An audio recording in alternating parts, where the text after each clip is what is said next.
Mushoku-sama here. Today we are talking about Black Clover and the final fourth sword that Asta will definitely get. Now Asta has 3 swords already: the Demon Slayer, the Demon Dweller and the Demon Destroyer sword. Tabata has obviously taken designs as well as inspiration for the swords from a deck of cards and Norse mythology, which I am about to get into right now. A deck of cards, as we all know, has 4 different suits: the heart, diamond, spade and clover. We know that the Demon Destroyer sword is a clover sword from the engravings on it, and the Demon Dweller sword is the diamond sword based off the engravings as well. Now we know Asta and Yuna are both from the Spade Kingdom, and Asta has 2 swords that he can't use at their maximum potential: the Demon Destroyer and the Demon Dweller swords. Before he can get another sword, it would be expected for him to be able to use both or at least one of these to his maximum. I would say the Demon Dweller sword first because he's had that for the longest, so it makes sense for him to be able to use it to its maximum before he does the Demon Destroyer sword. This means that since he's already from the Spade Kingdom and Asta can't pull out the full force from the swords, the Demon Slayer sword is most likely the Spade sword. The reason for this is because that's the sword that came with him, and since he is from the Spade Kingdom, it makes sense for the first sword he got to be from the Spade Kingdom. And when you consider the fact that 2 of his weapons can't be used to their maximum yet, putting in another sword right now would just be improbable. And since we're in the Spade arc right now, I don't think he's gonna get another sword, because the sword that's important the sword that's from the Spade Kingdom in this case would be the Demon Slayer sword. So I don't think he's gonna get another sword, which means that the final sword would be the Heart sword, and that's the 4th sword that he's gonna get. I would say he's not gonna get the Heart sword in this arc, but the next arc probably, most likely, because this arc is focused mainly on the Spade Kingdom. So I can kind of see the next arc somehow dealing with the Heart Kingdom in more depth. Now we know Tabata has taken inspiration from Norse mythology before already, with Yggdrasil being present in both the Elf arc as well as the current arc in the manga.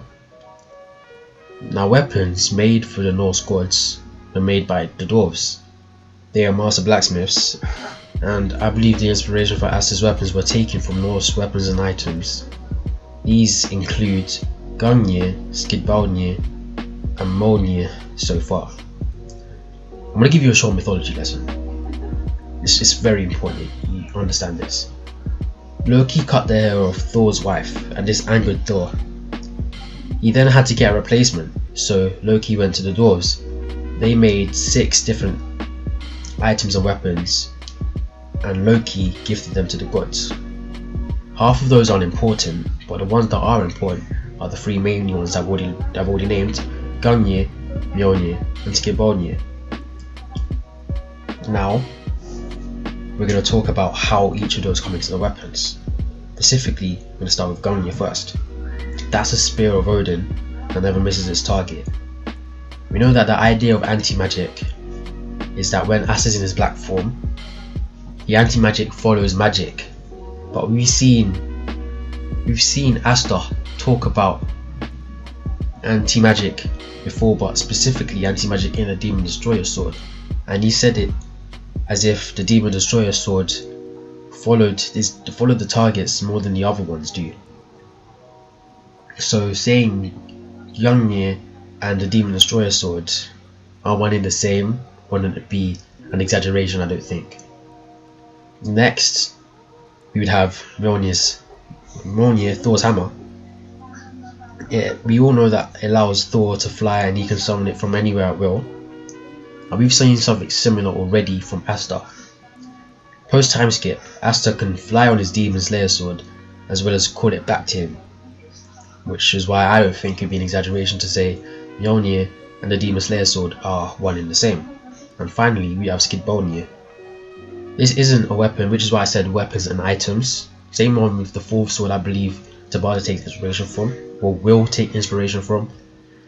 But Skidbladnir is a ship that comes with wind, making it possible to sail even when there's no wind or low wind.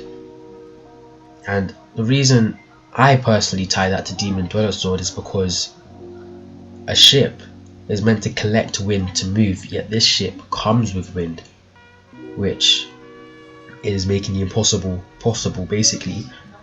And I said I tie this to Demon Dweller Sword because the Demon Dweller Sword, it makes the impossible possible. Asta shouldn't be able to use magic, but with this sword it comes with magic, but not his own, but it comes with magic, his friend specifically, and he can draw it out. And even we've seen Licht do advanced methods where I don't even think he needed to get permission. He could just take it out anyway. And on top of that, the sword is anti-magic, so magic shouldn't be able to collect inside of it, yet it does anyway, which adds to the reason why I think the impossible is being made possible, which is why I tied the Demon Dweller Sword to Skidbolnir. And now, so far, Asta has 3 swords, just like how there were 3 main items Loki gifted to the gods. Now Licht made 3 swords, all of which Asta currently owns, being the Demon Dweller, Slayer, and Destroyer swords. And we can separate these 3 swords into different sections, specifically the combat class and the support class. The Demon Slayer and Demon Dweller swords both come under the combat class, and we've seen what they can do. They are very combat heavy, and the Demon Dweller sword literally, we've seen Asta do black slashes before. There's no question on whether that is combat class or not. And the Demon Dweller sword, not Demon Dweller sword, the Demon Slayer sword was the first sword that Asta got. So it makes perfect sense for that to be combat class, and I don't even think I need to explain why that's a combat class weapon. We've seen Asta for the majority of the anime, and even up to now, with that in the manga as well, usually using that weapon because he knows is a weapon made for combat. Now the second half, the support class. So far we only have the Demon Destroyer sword, and the reason I put that under support is because it can remove reincarnation magic, and Asta doesn't really fight with it much, and he uses it in that way, like it's a support weapon. So I would easily put that under the support class, and so far we have 2 combat weapons and 1 support weapon. And seeing how we're going to be getting 4 weapons at the end, I don't think it'd be an exaggeration to put the next weapon that Asta gets as a support weapon as well. And I'm going to go into why I believe it's also a support weapon. Gleipnir is an item made up of impossible items, and it was used to seal one of Loki's children. And they tricked Loki's child he was a wolf, by the way. They tricked him into putting on Gleipnir because they tried to chain and seal him down, but he broke free. But since Gleipnir is made up of impossible items, when he put on Gleipnir and he tried to break free, he couldn't. He was stuck. It was impossible to break out, because if something is made up of something that's impossible to begin with, it makes sense for it to be impossible to deal with. I see Tabata using this and turning it into a Demon Sealer sword specifically, because I don't think Asta, the Clover Kingdom nor the Heart Kingdom will actually be able to defeat the Dark Triad, even though it looks like they are winning so far with what's going on with Dante. I don't think they're going to win. And now here's where the Demon Sealer sword gets implemented, or whatever name Tabata makes it. The sword will be able to seal permanently the souls of the demons, forcing them back into the demon realm, because since they're gonna fail to defeat the Dark Triad, they're obviously gonna be able to release all the demons. Based off this, it makes sense why there would be a 4th sword and why we'll be seeing it in the next arc, or at the very end of this arc, because the weapon would be similar to Gleipnir, which can seal, and it's impossible to break free. I'm not sure whether Tabata will make it impossible to break free, but it'll be very hard to break free. And the Demon Sealer sword, just like its name, will seal. And even if the sword doesn't do that, Tabata will obviously execute it differently. Now that sword is special amongst all the others, so I think it will be even more powerful than the Demon Destroyer sword is already, which contains immense amounts of anti-magic. And the reason being is that since gleipnir is made out of impossible items, it'd basically be impossible to top the amount of anti-magic that comes within the sword. You'll also be getting the sword in a different way to the rest, because the other three were weapons made by Licht.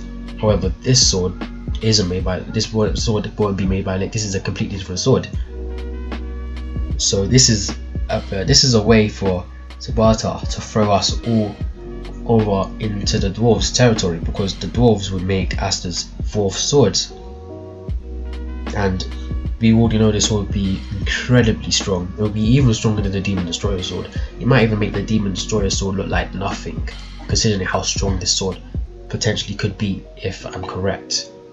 This sword would be a very interesting weapon, and I can't wait to see the fourth sword that Asta gets, the heart sword.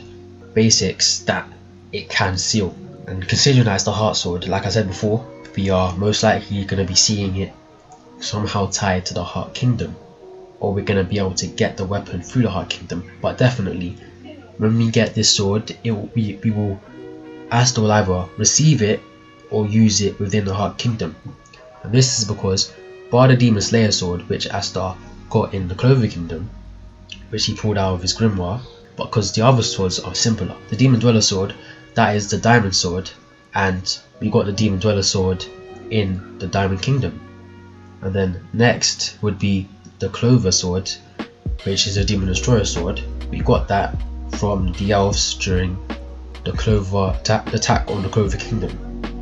So the Clover sword, the Demon Destroyer sword is attached to the Clover Kingdom, and the Demon Dweller sword is specifically attached to the Diamond Kingdom.